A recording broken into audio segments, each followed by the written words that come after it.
Hey, Honorata! Hi. Nice to see you again. What are we talking about today? What is the harmony of the pieces today? Okay, so harmony of pieces is that every piece works together and that everything makes sense on the board and just to put your pieces nicely. So I hope we do this today. What is Yeah. this example you brought with us? So my favorite chess piece is Knight. So I decided to show you one of the most beautiful games I've ever saw when the knight is so much better than bishop. This is a game played by Alekhine. And we will start from a diagram, and then I will show you how the game continues. Alekhine was already he was I guess he liked the knight a lot because his opening starts with a knight Yes, after all too, exactly. right? Then I think about it. Yeah, knight is also one of my favorite pieces. How about you? What do you prefer, bishop or knight? If you want to leave a comment, you're more than welcome to Exactly. do We so. would love to see it. So the black bishop doesn't look too happy at the moment. How can we use this to our advantage? I will show you. So, well, in this position, knight is on a very strong e4 square, and now we have to slowly make our position better. Knight took on e4, and then was b6, and then we will start with going with rook to the open d file. That makes Uh, sense.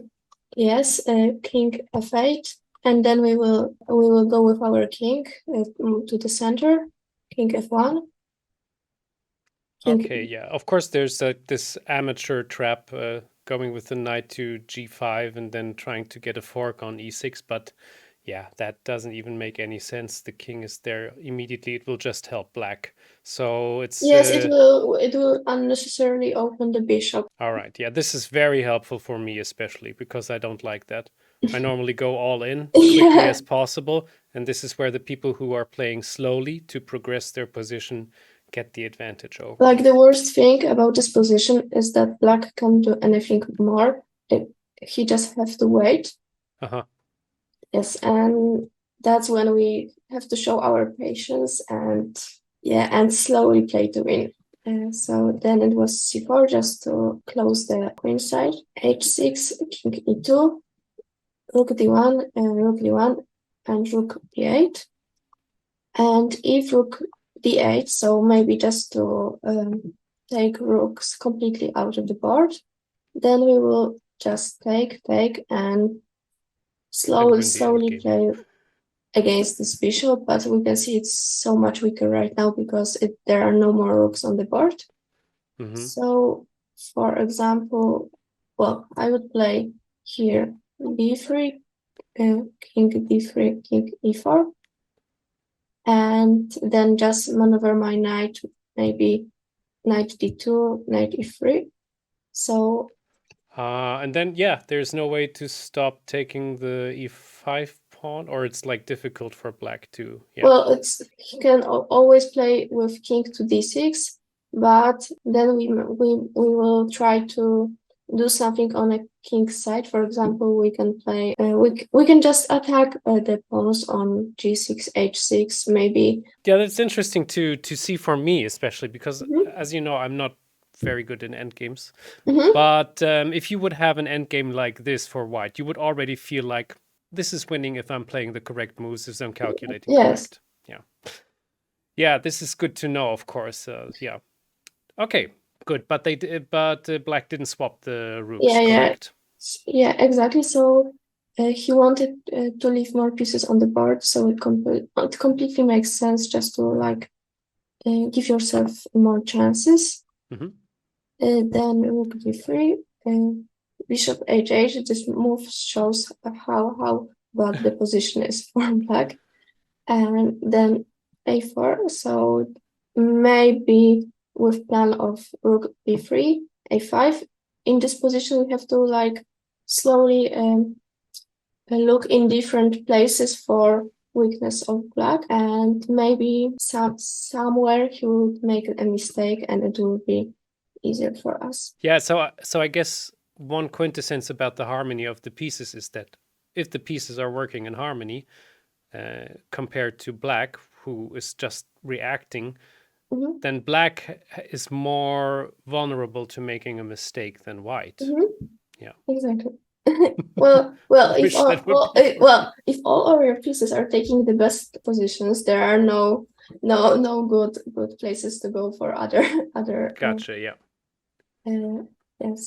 So rook c8, rook b3, king b7, a5, king c6, and well, we try to open a line for us. So ab, rook a3, Mm-hmm. and well, bishop g7, and then we go into black's position, rook a7. But of course, black has to protect the seventh line, so he plays rook c7, and then we play rook a8. So we, with a little trick, we go inside the black position, and Yeah, when black our cannot prevent it like this. True. Yeah. yeah, exactly. So then rook e7 and rook c8. So we try to find something basically. Queen king d7, rook g8, king d7, and then h4 just to make our position even better. How funny. Okay, so h4 is just like the position of white is in complete. I mean, a move like b3 could also work, I guess. Yeah, Yeah, exactly. but and there's nothing which black can do. I'm just thinking a rook a7, but that doesn't help. The rook has to stay with the bishop. It Yes. is really, really brutal. Yeah, so now we just try to make white's position even better, just to put everything on the best square possible. Let's see how white did that. h4, king c7, g4, king c6, king d3. Now our king would join the game, so because on e2 he didn't do anything good, so now we will try to go with it on e4 or maybe on queen side. Well, Okay. well, because now it was rook d7, we have to well go to the queen side because we can't go immediately on e4. King c3, rook f7, b3, just to make our position even more perfect. King c7, king d3, rook d7, king e2. As I said before, it's like we try to find black weaknesses and just let him make the mistake. At one point, do we know when our position is more or less perfect? So I'm asking because I heard the commentary of Anish Giri about Ding Liren in the World Championship. And he mentioned that if this position is like this, if it's like so good, he often tends to forget about checkmating or just winning the game at one point because you always try to make the position better and better and better and better.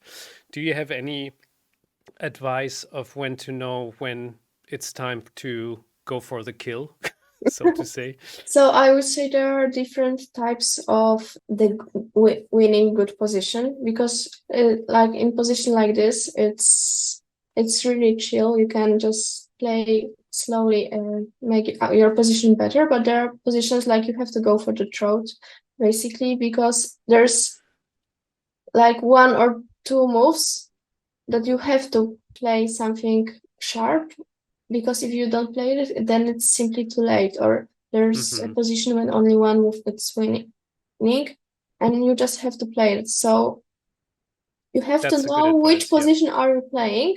Yeah.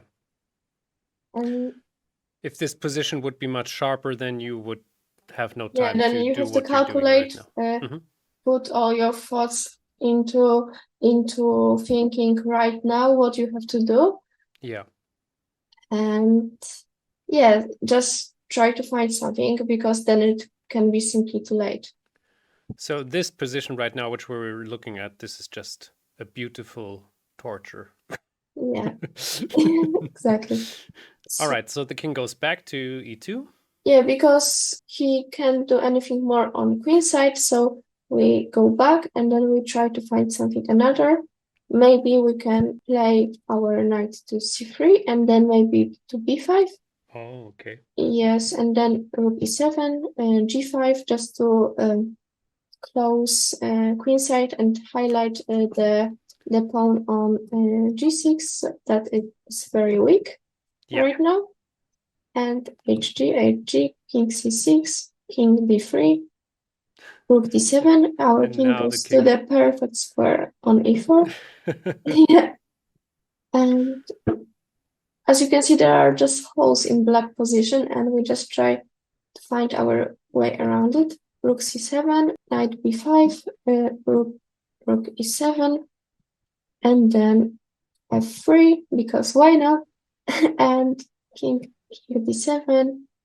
Then we try to look maybe for another weakness, rook b8, king c6. And now I would say there's a position when everything looks perfect, and you just look for some tricks, or maybe Okay. now you calculate, because this is the time when you have to start looking how to win a pawn or to. Interesting. Yeah. So if the position is just like incredibly good, then the tactics are normally Yeah, they are just there. easy to find. Yeah. Rook c8, king d7, rook c7, king d8, and now the easiest way just to take the pawn is rook c6, and now after rook b7 and rook e6, the game ended, because now the rook will just take another pawn on g6 and then advance g pawn basically. So So it was Alekhine against Max Euwe, 2 world champions, and Euwe resigned at this point, or?